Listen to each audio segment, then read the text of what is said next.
Hello hello.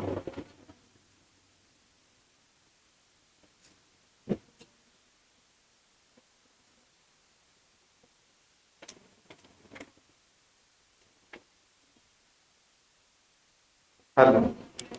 देखिए, बात क्या है। इससे पहले हम क्या पढ़ चुके थे, अगर चर्चा देखा जाए।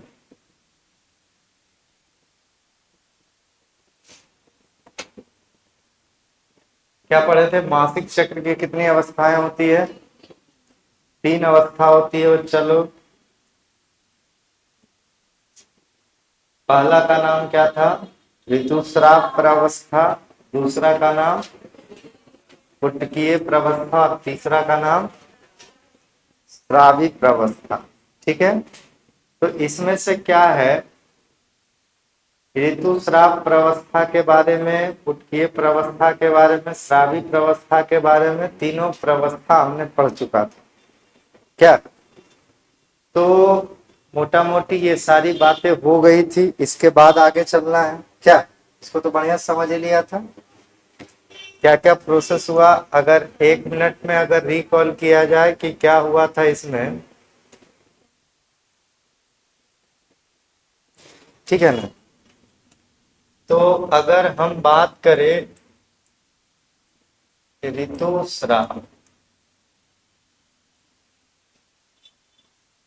ठीक है, तो ऋतुस्राव या मेंस्ट्रुअल साइकिल, मेंस्ट्रुअल साइकिल, ठीक है। तो मेंस्ट्रुअल साइकिल के बारे में बात यही हुआ था कि ये कितने चरणों में चलता था? 3 चरणों में, या इसे 3 भागों में या 3 अवस्थाओं में बांटा गया था। कौन कौन सी अवस्था थी अगर बात किया जाए तो? पहली अवस्था का क्या नाम था? पहला अवस्था आपका क्या था बाबू? ऋतुस्राव अवस्था या प्रवस्था। ठीक है, यानी menstrual phase. Menstrual phase. Menstrual phase. ठीक है, मेंस्ट्रुअल फेज। दूसरा कौन सा फेज था? हम्म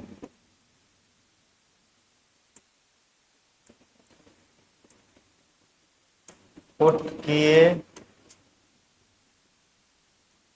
प्रवस्था। ठीक है, पुटकीय प्रवस्था। तो ये सारे थे, ठीक है ना? पुटकीय प्रवस्था।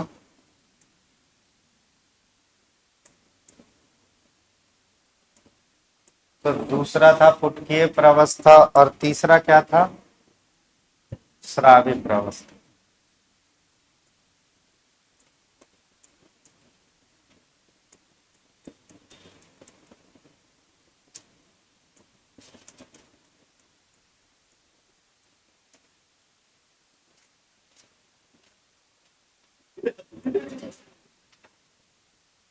क्या बोली?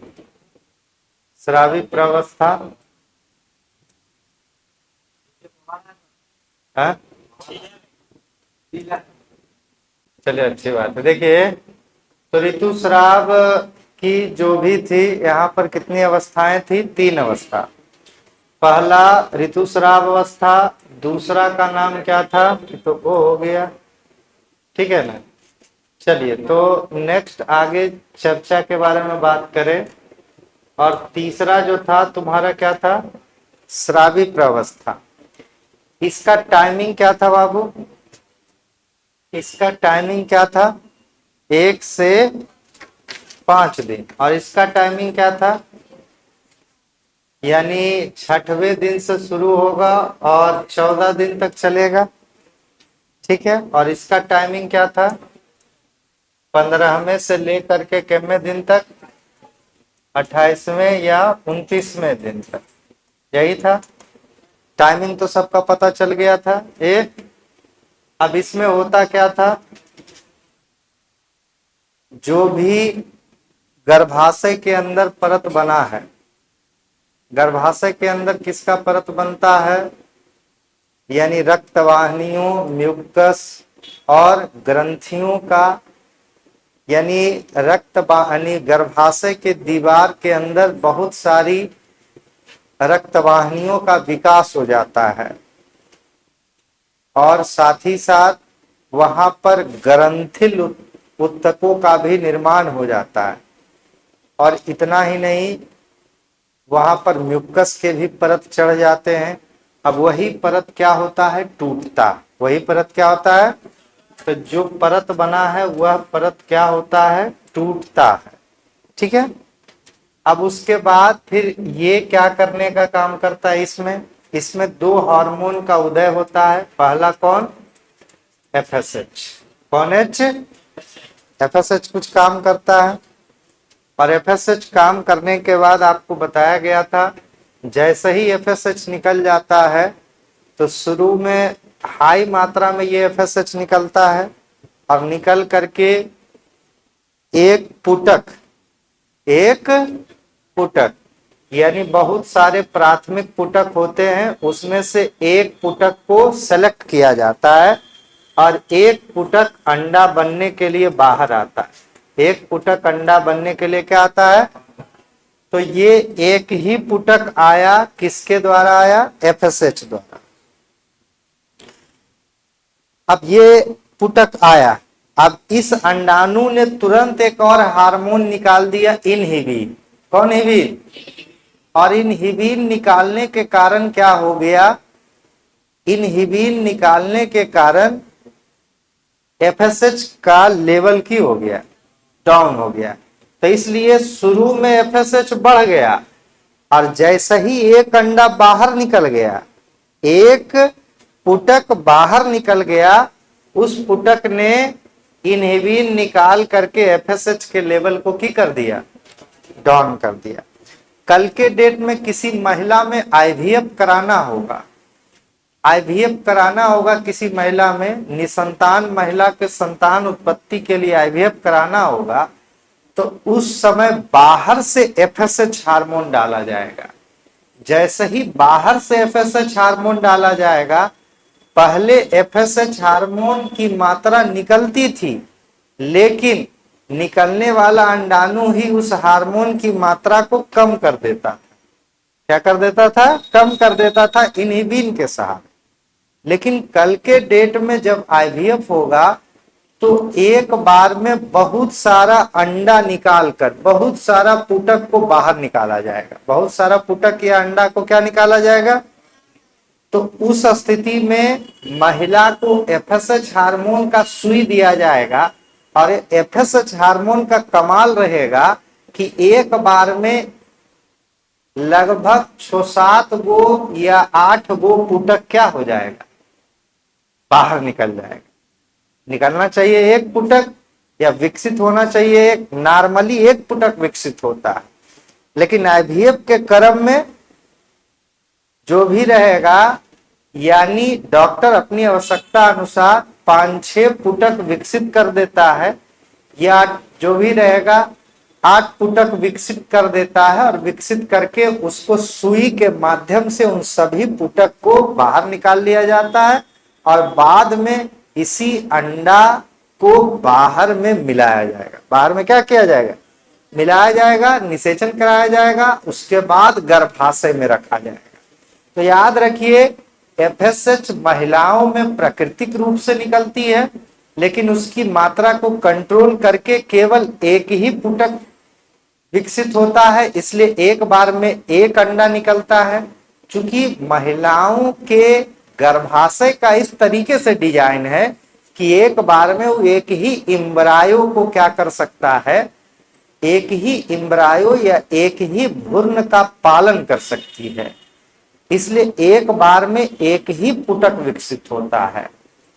लेकिन कृत्रिम रूप से एफएसएच का हार्मोन का सुई डालने पर उस स्थिति में क्या होता है कि एक से अधिक पुटक विकसित हो जाते हैं और सभी को बाहर निकाल लिया जाता है और उसको फ्रीजर यानी -196 माने द्रव नाइट्रोजन के अंदर उसे रख दिया जाता है ताकि अंडाणु मरे नहीं।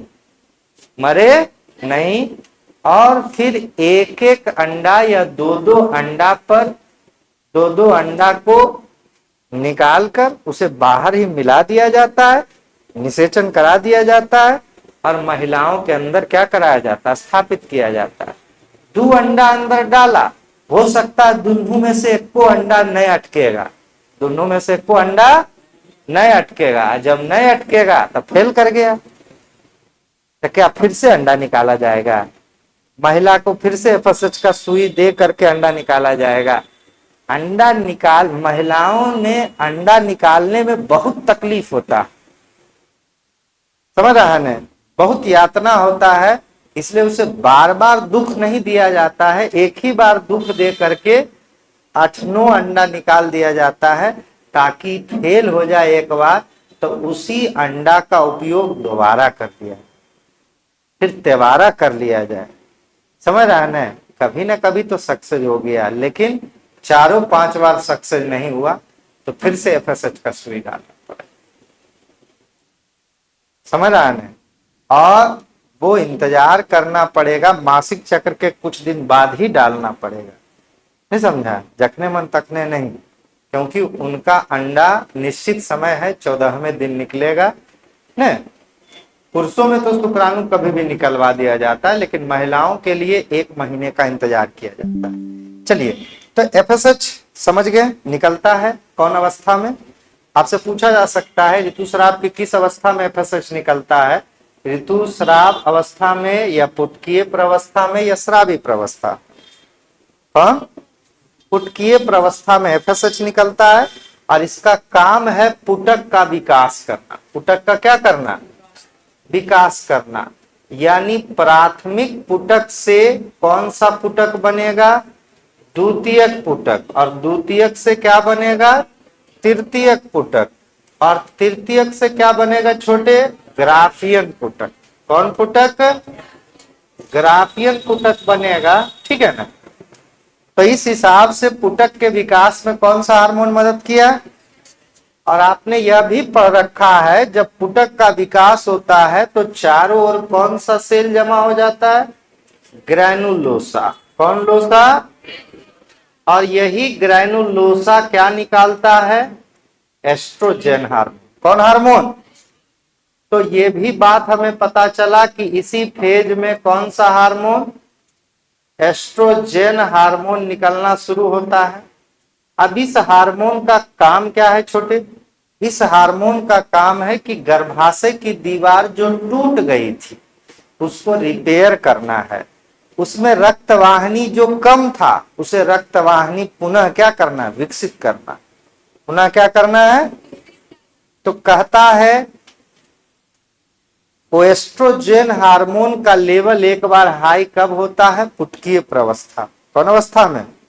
यानी 6ठे दिन से इसका हार्मोन का लेवल जैसे जैसे हाई होता है, कहा जाता है 13वें दिन तक, यानी पहला से 5 दिन मेंस्ट्रुअल फेज, उसके बाद 6ठा से लेकर के 13वां दिन तक पुटक विकसित हो रहा है, प्राथमिक से द्वितीयक, द्वितीयक से तृतीयक, तृतीयक से ग्राफियन। जब ग्राफियन बन जाता है तो हार्मोन अत्यधिक मात्रा में स्रावित होने लगता है। कौन सा हार्मोन? Estrogen hormone. अभी एस्ट्रोजन हार्मोन स्रावित होने लगता है तो ये काम क्या करता है? एस्ट्रोजन हार्मोन का पहला काम है गर्भाशय की दीवार के अंदर अत्यधिक रक्त वाहिनियों का विकास करना। ठीक है ना। मान लिया जाए ये गर्भाशय की दीवार है, ठीक है ना, तो इस दीवार के अंदर रक्त वाहिनियों का क्या करना? विकास करना और इस परत को मोटा करना। गर्भाशय के अंदर की दीवार को क्या करना? मोटा करना। ठीक है ना। इस हिसाब से बात कर लिया जाए, ठीक है ना। तो गर्भाशय के अंदर की जो दीवार है, वो दीवार जो आज टूट गई थी उसके अंदर बहुत सारी रक्त वाहिनियों का विकास हो, ठीक है ना, और साथ ही साथ ये दीवार मोटी हो जाए, तो इसे मोटा करने में कौन सा हार्मोन मदद करता था? Estrogen hormone. कौन हार्मोन? Estrogen hormone. तो पहला काम तो ये हो गया। अब दूसरा काम इसका यह हुआ था, दूसरा काम इसके बारे में हम बोले थे एस्ट्रोजन का, कि एस्ट्रोजन हार्मोन का लेवल 13वें दिन बहुत हाई हो जाता है। 13वें दिन बहुत क्या हो जाता है? जब इसका लेवल हाई हो जाता है तो ये सीधा सीधी किसको किसको जाकर के सूचित करता है? हाइपोथैलामस। कौन थैलामस को? हाइपोथैलामस। हाइपोथैलामस को कहता है, देखिए, ग्राफियन पुटक बन गया। कौन पुटक? ग्राफियन पुटक के अंदर आपको पता होगा कौन सा अंडक है। ग्राफियन पुटक के अंदर, ग्राफियन पुटक के अंदर कौन अंडक है? द्वितीय कंडक। कौन अंडक? द्वितीय कंडक। द्वितीय कंडक है और साथ में लगा हुआ कुछ है, समझ रहे हैं? तो मोटा मोटी ग्राफियन पुटक है ये ग्राफियन पुटक है। ग्राफियन क्या क्या लिखा गया है? अच्छा, ये तो ठीक है लिखा है हुआ तो।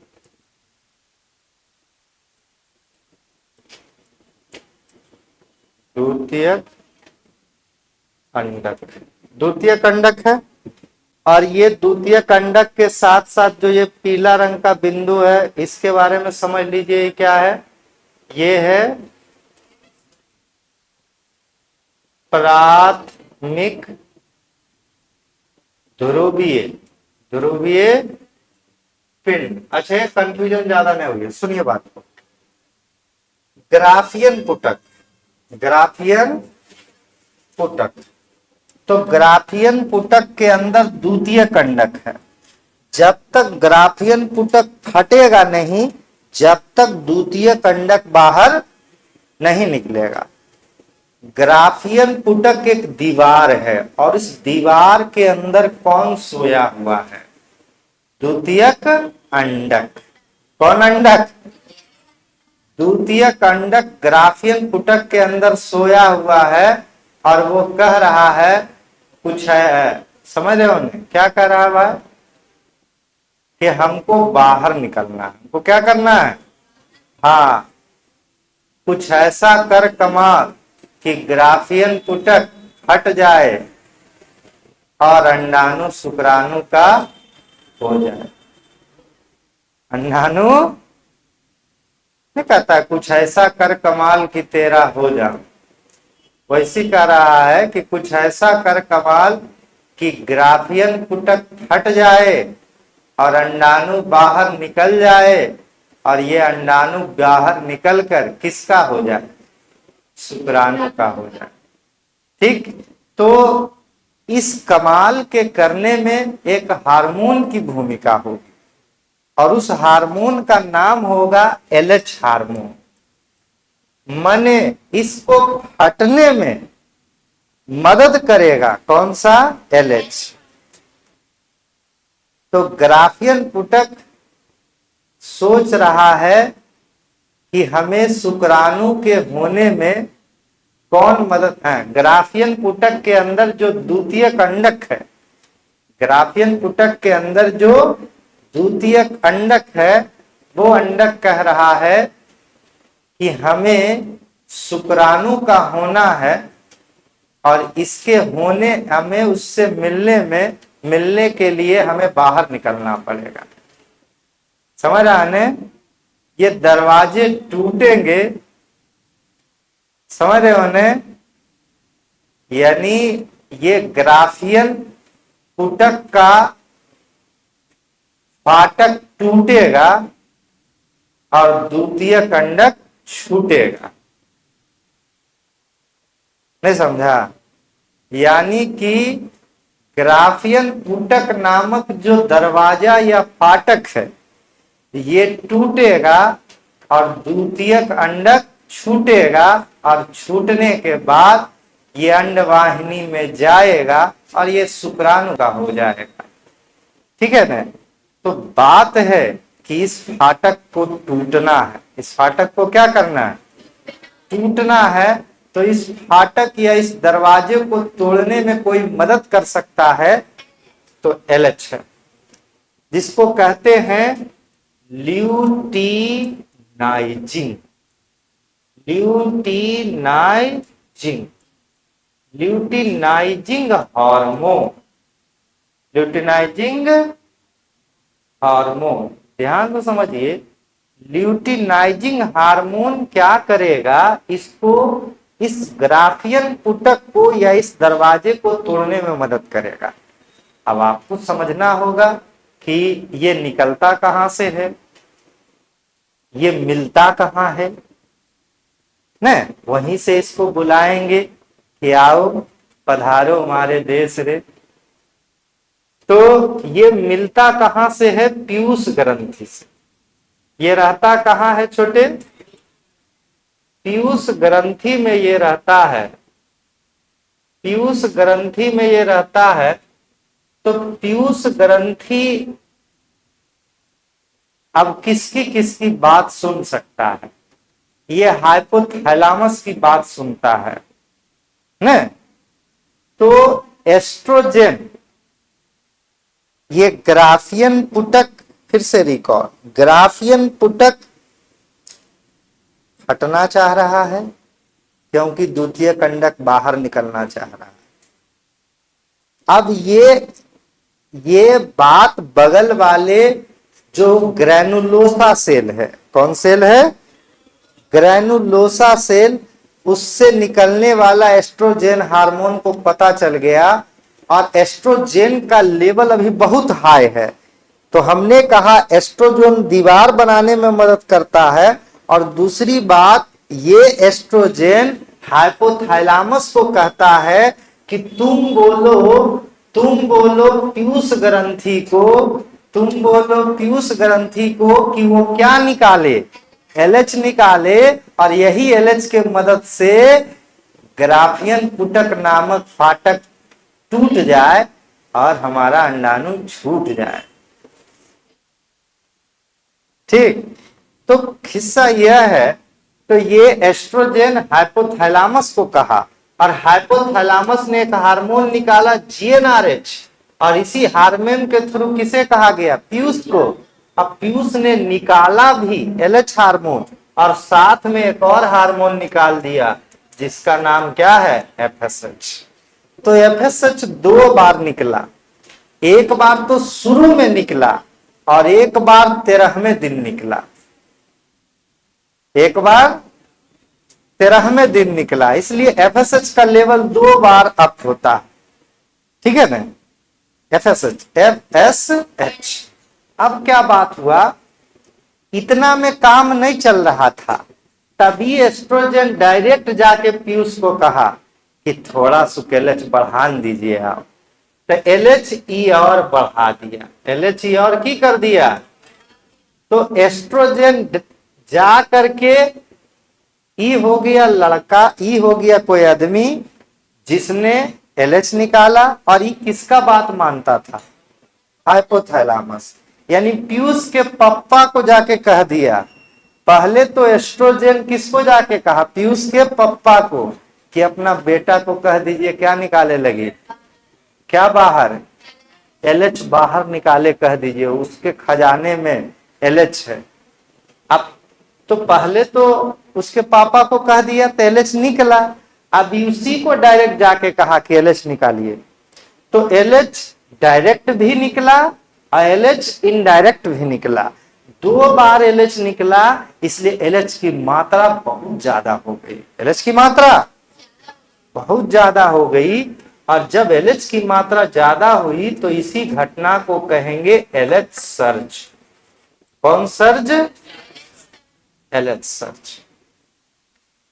क्या किस्सा हुआ, पहली बात तो ये हुआ कि दीवार टूट गया, दीवार टूटते ही छठे से 13वें दिन तक दीवार रिपेयर हुआ और अंदर दीवार रिपेयर हो रहा है। अंदर क्या रिपेयर हो रहा है? दीवार।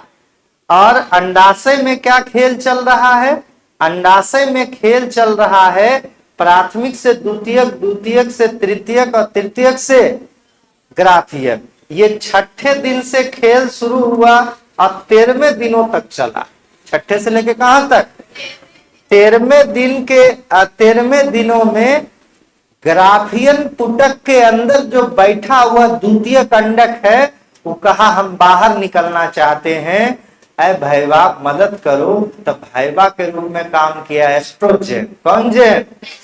तो जा करके बोला कि हमरे जो भी रहेगा पुटक के अंदर जो है उसको बाहर निकाला जाए। वो हाइपोथैलेमस को जाकर बोला, पीयूष को बोला, दोनों ने मदद करके एलएच हार्मोन निकाला। एलएच हार्मोन की मात्रा 13वें दिन एकदम हाई हो गया। 13वें दिन क्या हो गया? हाई। और इसी को कहेंगे एलएच सर्ज। जब महिलाओं के ब्लड में एलएच हार्मोन की मात्रा का लेवल सबसे ज्यादा हो जाता है तो इस स्थिति को एलएच सर्ज कहा जाता है। और एलएच सर्ज का परिणाम क्या होता है? ग्राफियन पुटक नामक दरवाजा या फाटक टूट जाता है और अंडा 14वें दिन बाहर निकल जाता है। तो अंडा का बाहर निकलना, अंडा का बाहर निकलना अंडोत्सर्ग या ओव्यूलेशन कहलाता है। ओव्यूलेशन की प्रक्रिया 14वें दिन होती है। कौन दिन होती है? 14वें दिन। तो 14वें दिन क्या हो गया? यानी ये जो है 14वें दिन यह देखने को मिला अंडा बाहर निकल गया। और अंडा बाहर नहीं निकला, आप कह सकते हैं द्वितीय कंडक। कौन अंडक? द्वितीय कंडक बाहर निकला और इस प्रक्रिया का नाम था अंडोत्सर्ग। अंडोत्सर्ग या इसी को कहेंगे हम लोग ओव्यूलेशन। ओव्यूलेशन हो गया। अब ओव्यूलेशन होते ही ग्राफियन पुटक पीला हो गया। ग्राफियन पुटक क्या हो गया? पीला। अब अगला चरण आ जाएगा, स्रावी प्रवस्था। ग्राफियन पुटक जो है ये पीला रंग का हो गया। समझ रहा है? ग्राफियन पुटक फट गया और अंडा बाहर निकल गया। अंडा बाहर की हो गया? निकल गया। और ग्राफियन पुटक कहने लगा, पहले था ये ग्राफियन पुटक। कौन पुटक था? ग्राफियन पुटक था जीपी। और जीपी कह रहा था कि हम तो ठीक हैं, लेकिन जैसे ही अंडा फट के बाहर निकल गया तो हम कहा हम लुट गए, हम बर्बाद हो गए। अब जैसे ही लुट गया इसका मुंह कान पीला हो गया। मुंह कान क्या हो गया? पीला हो गया। अब इस पीले रंग का जो पदार्थ था अब इसका नाम हो गया कॉर्पस। क्या नाम हो गया? Corpus luteum. Corpus luteum, luteum या ल्यूटियम। कार्पस ल्यूटियम नाम हो गया। अब ये काम क्या करने लगा? अब ये दो प्रकार के हार्मोन बनाने लगे, पहला प्रोजेस्टेरॉन और दूसरा एस्ट्रोजन। एस्ट्रोजन दोबारा निकल गया, पहले से तो निकल ही रहा था, फिर से निकल गया। और ये परत आपको जानकर हैरानी होगी और मोटा हो गया। और क्या हो गया? मोटा। और ये परत टूटे ना, इसके लिए कौन मदद करेगा? प्रोजेस्टेरॉन। कौन जेस्टेरॉन? प्रोजेस्टेरॉन। ये जो कार्पस लुटियम है ये ग्रंथि की तरह काम करने लगा और दो हार्मोन बनाने लगा, प्रोजेस्टेरॉन। प्रोजेस्टेरॉन।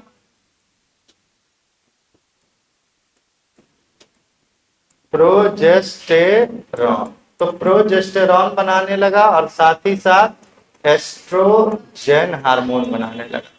दो हार्मोन बनाने के कारण यानी अब आपका अंडाशय दो हार्मोन बना रहा है, इसलिए इस अवस्था का नाम कौन अवस्था हो गया? स्रावी प्रवस्था।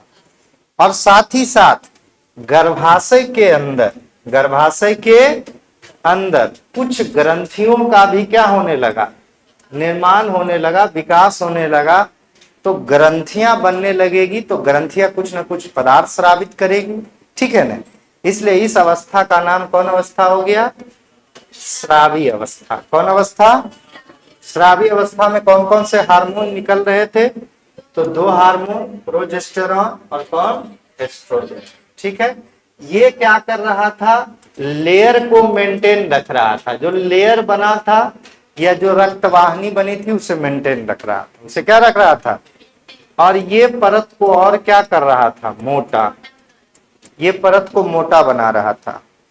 अगर निषेचन हो जाए, 14वें दिन अंडा निकला, कुछ दिनों तक अंडा इंतजार करता है, जिंदा रहता है, समझ रहा है? 1 से 2 दिनों तक इंतजार किया, शुक्राणु नहीं आया, अंडा मर गया। अंडा क्या हो गया? मर गया। और 28वें दिन, समझ रहा है?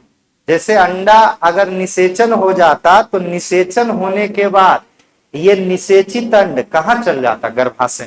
कहाँ चल जाता? अब गर्भाशय में चिपकते ही ये सूचना पता चल जाता कार्पस लुटियम को कि गर्भाशय में चिपक गया है। जब गर्भाशय में चिपक जाता तो कार्पस लुटियम एक्टिव रहता, मरता नहीं, वो एक्टिव रहता और लगातार progesterone progesterone progesterone progesterone progesterone निकालते रहता। और गर्भाशय के अंदर रक्त वाहिनियों का जो दीवार बना है वो सुरक्षित रहता। और गर्भाशय के अंदर अगर दीवार सुरक्षित है तो प्रेगनेंसी मेंटेन है। प्रेगनेंसी क्या है? मेंटेन है, माने गर्भ धारण, गर्भ अवस्था चल रही है, ठीक है ना। तो 4 महीनों तक कार्पस लुटियम लगातार निकालते रहता। उसके बाद क्या होता है? गर्भाशय के अंदर अपरा बन जाता है। अब अपरा मोर्चा संभाल लेता है कि बहुत बहुत धन्यवाद कार्पस लुटियम साहब, आपने इतना दिन तक प्रोजेस्टेरॉन निकाला। अब गर्भाशय के अंदर जो हम अपरा बने हैं, हम खुद बना लेंगे प्रोजेस्टेरॉन और हम खुद इस बच्चे का पालन करेंगे। खुद इस बच्चे का क्या करेंगे? पालन करेंगे। अब आप टेंशन नहीं लीजिए, हम हैं ना। वो अच्छा अच्छा हार्मोन निकालना शुरू कर देता अपरा। लेकिन निषेचन नहीं होने पर 28वां दिन, जैसे देखिए 14वां दिन अंडा निकला, 14 7 कितना? 21। 7 से 8 दिनों में अगर निषेचन हो जाता तो अंडा निकलने से 10 दिन के अंदर गर्भाशय में चल जाता और कार्पस लुटियम को सूचना मिल जाता। लेकिन अंडा निकलने के सप्ताह भर बाद कार्पस लुटियम को सूचना नहीं मिला कि लगता है निषेचन नहीं हुआ है, जिसके कारण से अंडा नहीं चिपका है। और नहीं चिपका है तो अब हम ई परतवा काहेल रखेंगे जब अंडवा मरिए गया है। तभी कार्पस लुटियम धीरे धीरे डीएक्टिवेट होने लगता है। और डीएक्टिवेट होकर के पीला से उजला पड़ने लगता है। और 28वां दिन ये उजला हो जाता है, जिसे कार्पस अल्बुजिनिया कहते हैं। अब कहता है कि हमसे प्रोजेस्टेरॉन नहीं निकलेगा, अब हमसे प्रोजेस्टेरॉन नहीं निकलेगा। जैसे ही प्रोजेस्टेरॉन नहीं निकलेगा तो कहा ये जो लेयरवा बना है इसको कौन थमले था, कौन बरकरार रखे था? प्रोजेस्टेरॉन ने। अब ये लेयर भी नहीं रहेगा, ये अब लेयर टूटना शुरू होगा। तो फिर से अब कौन अवस्था चलाएगा? जब लेयर टूटना ही है तो फिर से आ जाएगा कौन अवस्था? ऋतुस्राव। तो याद रखिए, ऋतुस्राव आएगा, 3 से 5 दिन टूटेगा और टूटने के बाद फिर से पुटकीय अवस्था आएगा। 6ठा दिन एफएसएच निकलेगा, एगो पुटक बाहर निकलेगा, कहेगा कंग्रेचुलेशन, आप अंडाणु बनने वाले हैं, ठीक है ना। तो एगो पुटक विकसित होगा। अब उस पुटक को लगेगा कि एक आगो आप बन जाएगा अंडाणु, तो तुरते इनहिबिन निकाल करके एफएसएच के लेवल को क्या करता है? कम। ठीक है ना। उसके बाद फिर सिस्टम एफएसएच जारी रहता है, प्रथम से द्वितीय, द्वितीय से तृतीय, तृतीय से ग्राफियन, ग्राफियन पुटक बन गया, 13 दिन हो गया। उसके बाद फिर से अंडा बाहर निकला 14 दिन, और जैसे 14वां दिन अंडा बाहर निकला तो पुटकीय अवस्था पूरा हो गया। फिर अगला, अब जो ग्राफियन पुटक है वो पीला पड़ गया और उसका नाम हो गया कौन, लुटियम, कॉर्पस लुटियम। अब कार्पस लुटियम से वो चेंज हो जाएगा। ये कार्पस लुटियम दो गो हार्मोन निकालेगा, एक का नाम रहेगा, परत मेंटेन रखना, प्रोजेस्टेरॉन का, और एक का रहेगा परत मोटा रखना। लेकिन अंडाणु का निषेचन नहीं होने के कारण गर्भाशय से इसकी सूचना मिल जाती है, समझ रहे हो ने। तो सूचना मिलते ही ये डीएक्टिवेट होकर के उजला हो जाता है, और उजला होते ही हार्मोन निकालना बंद, परत टूटना। अब परत जब ये टूटेगा, ध्यान से समझिए, अब गर्भाशय के अंदर से कुछ ऐसे हार्मोन, प्रोस्टाग्लैंडिन्स नामक हार्मोन निकलता है, जिस हार्मोन के कारण यही गर्भाशय की दीवार जो ग्रंथि की तरह है वो प्रोस्टाग्लैंडिन्स नामक हार्मोन निकालती है, और उस हार्मोन का असर होता है कि गर्भाशय की दीवार सिकुड़ जाती है। अब गर्भाशय की दीवार सिकुड़ते ही जो भी आवरण बना है वो टूट करके क्या हो जाता है, गिर जाता है। जैसे देखिए, ये हम बताए भी थे कि अगर आप मिट्टी से खेले होंगे, मिट्टी से खेले होंगे या आटा उटा गूथे उठे होंगे, तो हाथ में आटा लग जाता है गूथने के टाइम, तो उस समय क्या रहता है, जब तक हाथ गिल्ला है, जब तक हाथ में आटा बढ़िया से चिपका हुआ है, लेकिन जैसे ही सूख जाएगा तो वो आटा जो है भवर भवर के, भसक भसक के क्या होने लगेगा, गिरने लगेगा। और हाथ अगर ममोड़ दे तब वो जो अटवा है थोड़ा और ज्यादा गिरने लगेगा। वैसी समझ लीजिए, गर्भाशय के अंदर दीवार बना है, 28 दिन तक वो दीवार गिल्ला रहता है, जिसके कारण से चिपका रहता है। आप ऐसे समझ लीजिए, और वो चिपकाने में फेविकॉल की तरह काम करता है प्रोजेस्टेरॉन। फेविकॉल में खत्म हो गया, अब ये आवरण अपने से भी टूट करके गिर जाएगा, और बढ़िया से टूटे ताकि इसमें इंफेक्शन ना हो सके। पुराना दीवार रहेगा तो इंफेक्शन होगा, इसलिए गर्भाशय की दीवार का मायोमेट्रियम जो है, जो पेशियों से बना हुआ है, उसमें संकुचन आता है, और इस संकुचन लाने में प्रोस्टाग्लैंडिन्स नामक हार्मोन की बहुत बड़ी भूमिका होती है। उस हार्मोन के द्वारा सिकुड़न पैदा होता है, और उसी सिकुड़न से यह प्रभावित होता है कि सारी दीवार के अंदर जो लगा हुआ है बरस मार मार के की कर तोड़ करके गिरा दे। इसलिए माताओं बहनों में मासिक चक्र के दौरान दर्द होता है। वो दर्द इसलिए होता है क्योंकि गर्भाशय की दीवार सिकुड़ती है, खासकर मायोमेट्रियम, गर्भाशय की मध्य परत जो पेशियों से बनी है उसमें सिकुड़न आता है, और उसी सिकुड़न के कारण महिलाओं में मासिक चक्र के दौरान दर्द होता है। इस दर्द को मेंस्ट्रुअल पेन भी कहते हैं, मासिक पीड़ा भी कहते हैं। ठीक है, अब देखिए,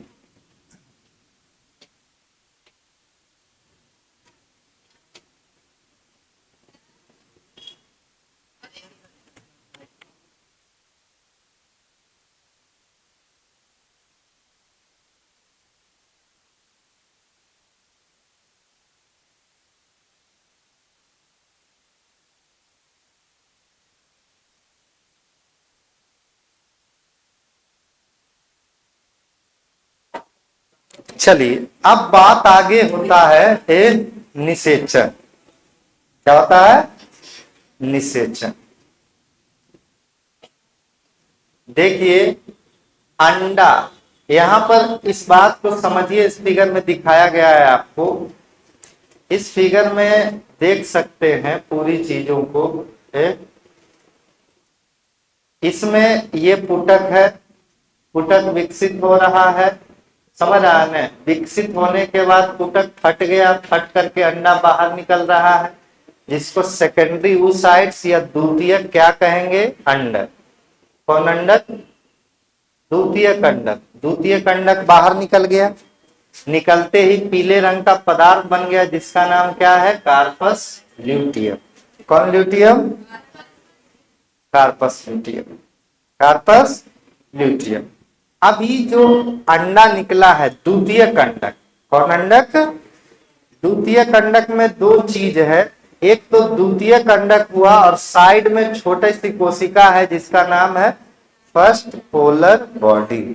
कौन पोलर बॉडी? हिंदी में कहेंगे प्राथमिक ध्रुवीय पिंड। प्राथमिक ध्रुवीय पिंड। अब देखिए निषेचन होगा, निषेचन होने से पहले कुछ बात जान लीजिए, बस 2 मिनट का कंसेप्ट है बच्चा लोग, 2 मिनट ध्यान से सुनिएगा। देखिए बात को, ये हुआ अंडाणु, ये क्या हुआ? अंडाणु। अंडाणु के चारों, अंडाणु के चारों ओर, अंडाणु कह सकते हैं इसको, इसी को आप अंडाणु आम बोलचाल की भाषा में कह सकते हैं, लेकिन ओरिजिनल में ये है, इसे आप अंडाणु भी नाम दे सकते हैं या आप इसे कह सकते हैं द्वितीयक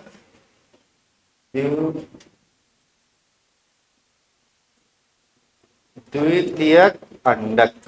कौन अंडक?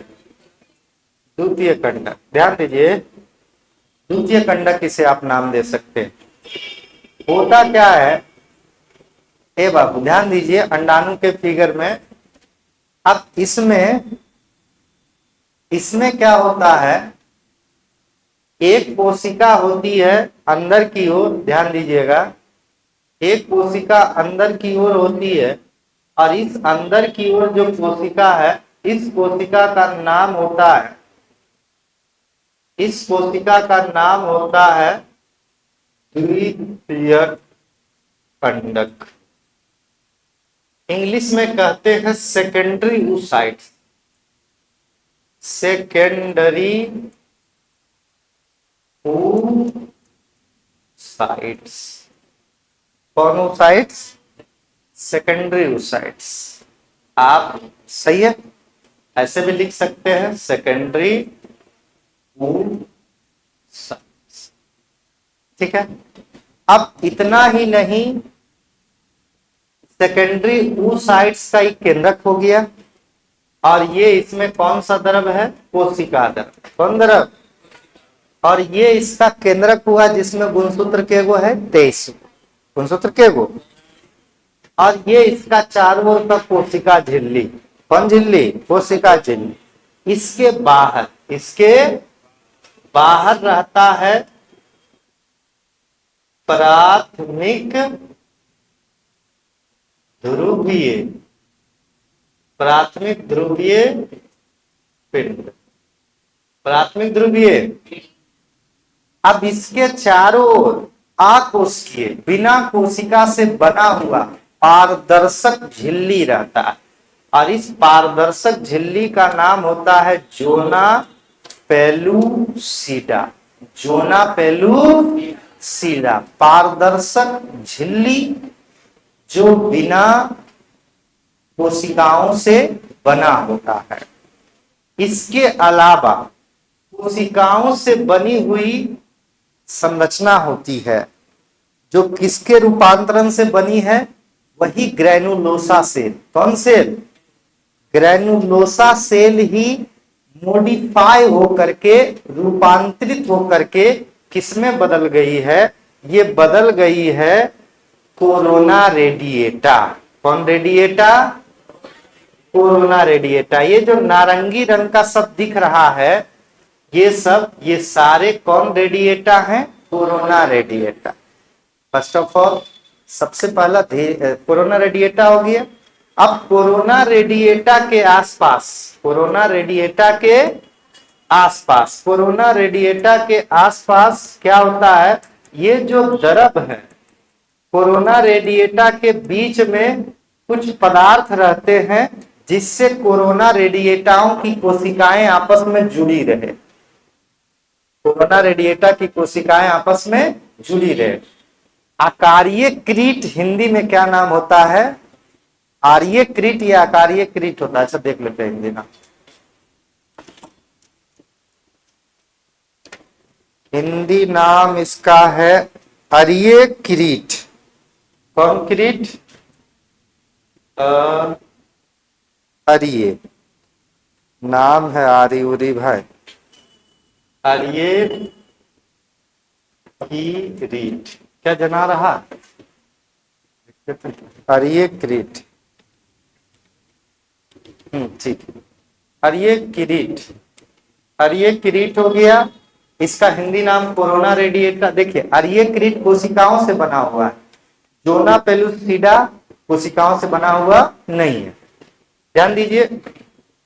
तो हमने कहा सब फर्स्ट ऑफ ऑल सब यानी क्या क्या हुआ, ये जो आर्य क्रीट है ग्रेनुलोसा का रूपांतरित रूप है और इसी के बीच में द्रव है जिससे आर्य क्रीट की कोशिकाएं आपस में जुड़ी रहे, फेविकॉल की तरह काम कर रही है, दोनों को जोड़े रखने का काम कर रही है, जिसका नाम होता है क्या? हाइलुरोनिक अम्ल। कौन अम्ल? हाइलुरोनिक अम्ल। लुरोनिक अम्ल।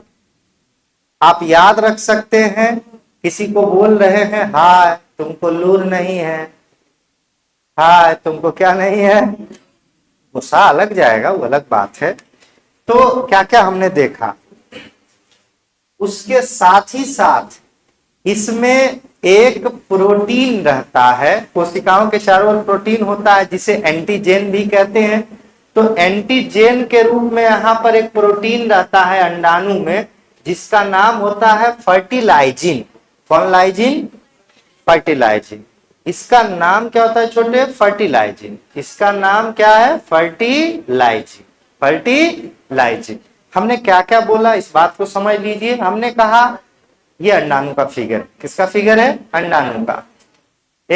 अब जब ये अंडाणु का फिगर है या द्वितीय कंडक का चित्र है या ग्राफियन पुटक, ग्राफियन पुटक जब फटा है तो फटने के बाद निकलने वाला जो द्वितीय कंडक है उसी द्वितीय कंडक का यह चित्र है। जब ग्राफियन पुटक फटा था, ग्राफियन पुटक क्या हुआ था? फटा था। तो ग्राफियन पुटक जब फटा था तो फटने के बाद जो निकला है सेकेंडरी oocytes, उसी का वो चित्र हम बता रहे थे। तो उसी का ये चित्र है। तो इसमें क्या देखा गया? इस चित्र में देखा गया कि सबसे अंदर की ओर एक कोशिका है जिसका नाम है द्वितीय कंडक, और ये चारों ओर कोशिका झिल्ली से घिरा हुआ है। इसके अंदर एक केंद्रक है जिसमें गुणसूत्रों की संख्या कितनी है? गुणसूत्रों की संख्या 23 है। गुणसूत्रों की संख्या कितनी है? 23 है। इसके बाहर एक और छोटी सी कोशिका है जो आकार में छोटी है, उसमें भी गुणसूत्र 23 है, उसका नाम है प्राथमिक ध्रुवीय पिंड। और इन दोनों कोशिकाओं के चारों पारदर्शक झिल्ली है, पारदर्शक झिल्ली है जिसका नाम है जोना पेलुसिडा। Zona pellucida. अब जोना पेलुसिडा के बाहर कोशिकाओं से, अनेक कोशिकाओं से बना हुआ एक परत है और इस परत का नाम है कोरोना रेडिएटा। Corona radiata. आर्य क्रीट। कौन radiata? Corona radiata. Corona radiata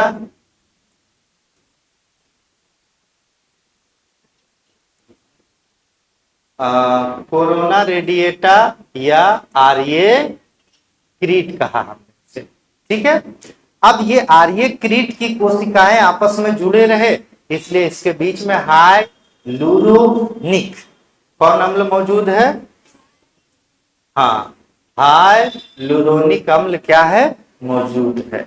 चलिए ठीक है, अच्छी बात है, अम्ल मौजूद है। अब क्या होगा? इतना ही नहीं, इसमें एक संरचना है जिसका नाम है फर्टिलाइजिन। कौन लाइजिन? फर्टिलाइजिन। इसी फर्टिलाइजिन से जाकर के जुड़ेगा, इसी फर्टिलाइजिन से जाकर जुड़ेगा शुक्राणु। कौन जुड़ेगा? शुक्राणु। अब देखिए, अब शुक्राणु के बारे में समझ लीजिए। शुक्राणु के बारे में, अंडाणु तो इतना समझ लिए, ये शुक्राणु का फिगर आपने पढ़ा ही होगा। ये पूंछ है, ये क्या है? पूंछ है जिससे ये गति करता हुआ आया है।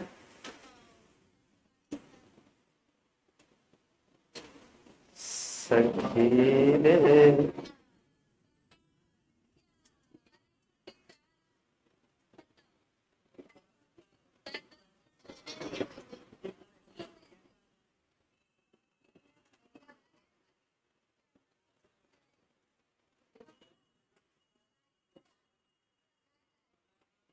रुको रुको रुको 2 मिनट।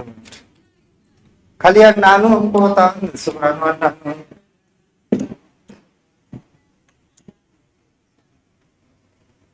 अरे स्विच ओवर नकली लगा दिया। ठीक है।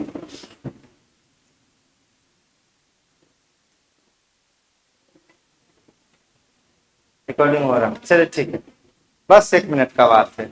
शुक्राणु का ये क्या हो गया, पूंछ हो गया, ये मध्य भाग हो गया, और ये यहाँ पर लगभग ग्रीवा होता है, और ये हेड हो गया, ठीक है ना। और इसमें केंद्रक है, और सबसे आगे एक्रोसोम। कौन सोम? एक्रोसोम के बाहर भी एंटीजेन होता है। कौन जेन?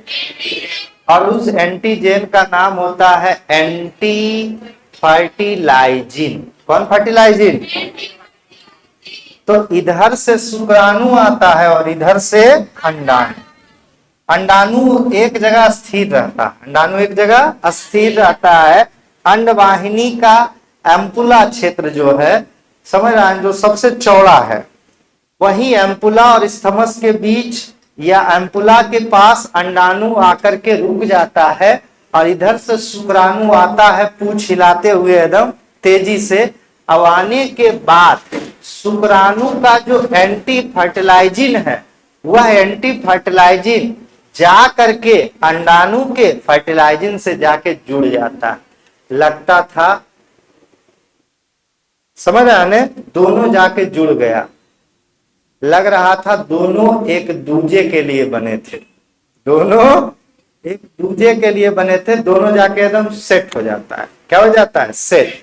जैसे आप इस बात को समझिए, एंटीबॉडी एंटीजेन, एंटीबॉडी एंटीजेन दोनों जैसे जाके सेट होता है, वैसे ही यहां पर एंटी फर्टिलाइजिन और फर्टिलाइजिन दोनों जाके लॉक हो जाता है।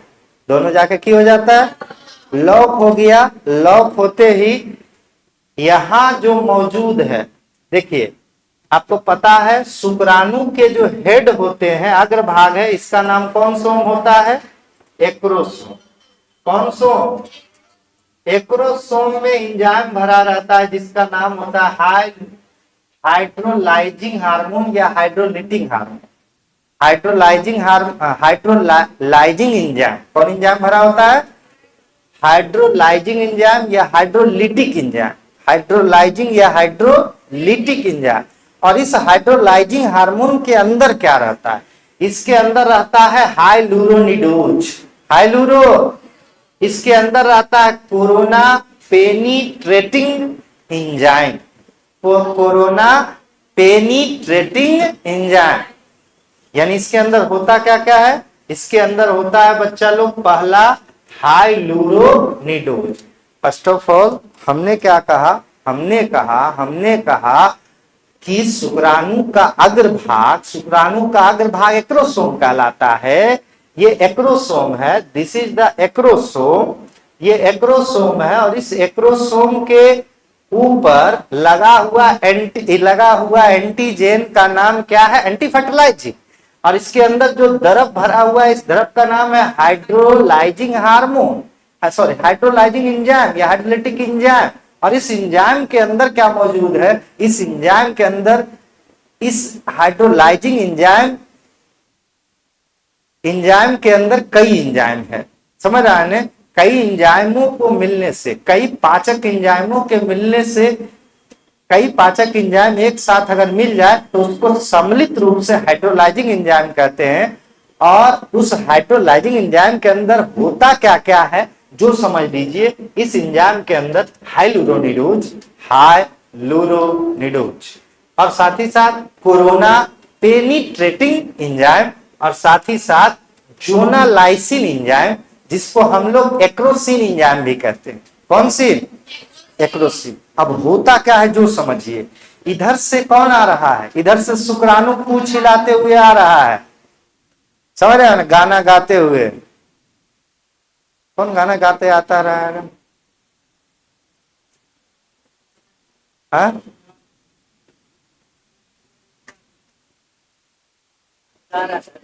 कौन कौन कौन कौन गाना गा रहा है? कौन बोला था? कौन सी था? कौन सी था? कौन करी वो? हाँ? चलिए,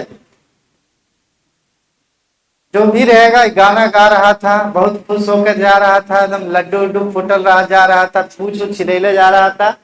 जैसे यहाँ पहुंचा तो फर्टिलाइजिंग और एंटी फर्टिलाइजिंग दोनों मिल गया, दोनों लॉक हो गया। लॉक होते ही ये दीवार टूट गया और इसके अंदर से तीनों एंजाइम निकल गया। तो हाइलुरोनिडोज ने क्या कर दिया, ये जो बीच वाला था हाइलुरोनिक अम्ल, इस अम्ल को क्या कर दिया? निष्क्रिय कर दिया। इस अम्ल को क्या कर दिया? निष्क्रिय कर दिया। कोरोना रेडिएटा, ए बाबू ध्यान दीजिए, ए बच्चा लोग, यहां पर जो कोरोना रेडिएटा था, कौन रेडिएटा? Corona radiata. उस कोरोना रेडिएटा को खत्म करने के लिए कौन सा एंजाइम निकला? Corona penetrating enzyme. यानी आगे जो है कोरोना, शुक्राणु के माथा में ऐसा ऐसा एंजाइम लगल है जे अंडाणु के चारों ओर के दीवार को टकराते ही ब्लास्ट करके तोड़ देगा। क्या कर देगा? तोड़ देगा। ठीक है, तो ऐसा समझिए, ये आप इसके अंदर का जो एंजाइम है, ये एंजाइम हाइलुरोनिक अम्ल को निष्क्रिय किया। कोरोना पेनिट्रेटिंग एंजाइम ने कोरोना रेडिएटा को निष्क्रिय किया और जोना लाइसिन एंजाइम ने जोना पेलुसिडा को क्या कर दिया? तोड़ दिया। और फाइनली डाटा क्या हो गया? अंडाणु जो है ये अंडाणु हो गया। और इसके अंदर की कहानी क्या है? अब ये जो है, ये शुक्राणु का जो है, अब शुक्राणु अंदर हेलेगा। कौन हेलेगा? अंदर। यहां पर ही टूट गया है दीवार। दीवार क्या हो गया है? टूट गया है। चलो शुक्राणु बाहर जाओ थोड़ा। दीवार टूट गया। दीवार टूटने के बाद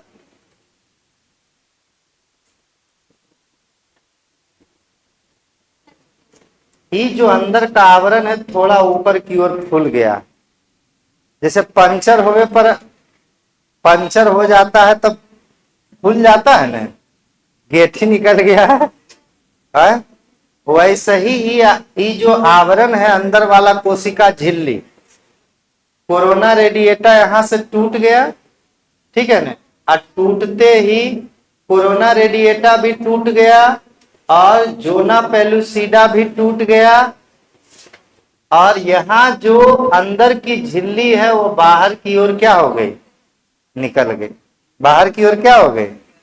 जैसे ही कोशिका झिल्ली बाहर की ओर निकली, ये शुक्राणु यहां से जा करके सीधे टच में आ गया। शुक्राणु किस में आ गया? टच में आ गया। अब क्या हुआ? इसका जो केंद्रक है या शुक्राणु का कुछ हिस्सा कहां चला गया? अंदर।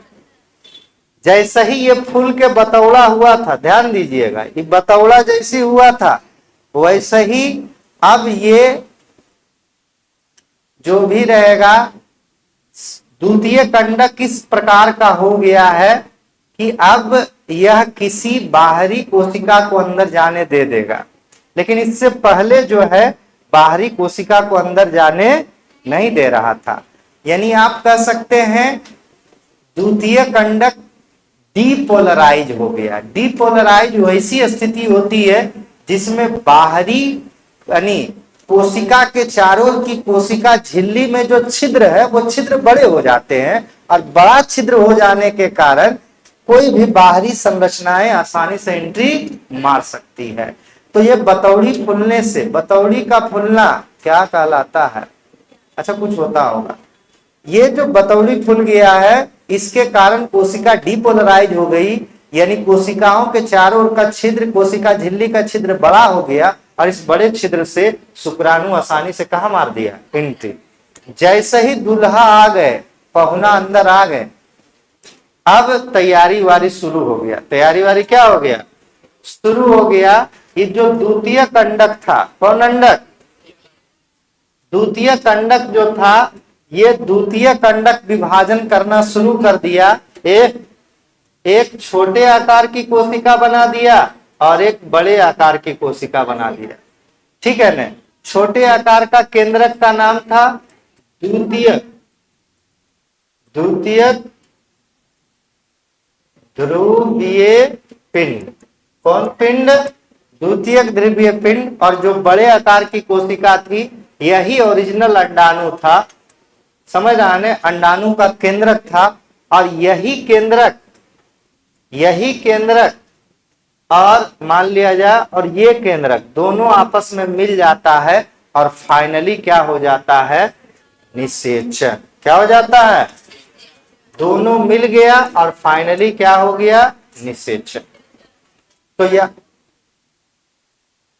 फाइनली क्या हो गया? निषेचन। तो इस हिसाब से समझिए कि निषेचन की क्रिया हो गई। निषेचन की क्रिया हो गई। सबसे पहले शुक्राणु का एंट्री होता है।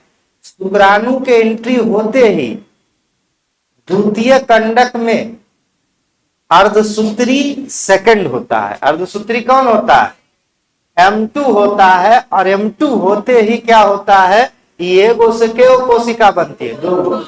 एगो बनता है अपाही कोशिका, मतलब सॉरी, एगो बनता है विकलांग कोशिका, छोटी आकार की कोशिका, जिसका कोई मतलब नहीं, वो बाद में खत्म हो जाएगा। और एगो हष्ट पुष्ट कोशिका बनता है, जिसका नाम होता है अंडाणु, और इसी अंडाणु से शुक्राणु का केंद्रक मिल जाता है। फाइनली निषेचन। क्या हो गया? निषेचन। और इधर तेज था और इधर भी तेज था, और दोनों मिला करके फाइनली जो रिपोर्ट तैयार हुआ, इन दोनों के मिलने से एक सिंगल कोशिका बना, जिस कोशिका में गुणसूत्र कितना हो गया? 46। गुणसूत्र कितना हो गया? 46। लेकिन याद रहे, अभी भी जोना पेलुसिडा मौजूद है। जोना पेलुसिडा क्या है? बाकी सब खत्म हो गया। कोरोना रेडिएटा क्लियर, हाइलुरोनिक अम्ल क्लियर, लेकिन जोना पेलुसिडा ये थोड़ा सुख टूटा था, फिर आपस में की हो गया? जुड़ गया। अब ऐसा जुड़ा कि अब कोई और शुक्राणु एंट्री मांगेगा तो कहेगा अब एंट्री नहीं मिलेगा। समझ रहा है? जो लगभग 200 से 300 मिलियन, यानी 20 से 30 करोड़ शुक्राणु आया था। 20 से 30 करोड़ शुक्राणु आया था। कितना शुक्राणु आया था? हाँ, आपको बता दे, ये योनि हुआ। यहां 20 से 30 करोड़ शुक्राणु आता है। अब जिसमें से आधा ज्यादा मरा जाता है, और यहां केवल 20,000 बचता। कितना हजार? और अंड वाहिनी में के को जाता है? 200। कैसो? अब इसमें से शुक्राणु अंडाणु से के को मिल पाता है? एक। शुरू में जब शुक्राणु आता है तो वो एकदम लोल रहता है, लोल, लूलगर नहीं रहता है, लोल रहता है। कभी अन्य भाग रहा, कभी अन्य भाग, एकदम अपाहिनियन रहता है। अंदर इतना ओला बारिश उरिश पड़ता है, अम्लीय वर्षा हो जाता है। कभी कभी बड़का वो राक्षस रहता है, मुंह फाड़ के खा जाता है। इतना 2-4-5 को मरते उड़ते देखता है ना, हजारों के। शुक्राणु को अब लगता है कि बच के चले पड़ेगा, और जीना है तो बहुत तेज भागना पड़ेगा। बेचारा बहुत संघर्ष करता है, और संघर्ष करते ही यह शुक्राणु निषेचन योग्य हो जाता है। और इस प्रक्रिया को कहते हैं क्या? कि शुक्राणु जो हो गया है वो क्या हो गया है?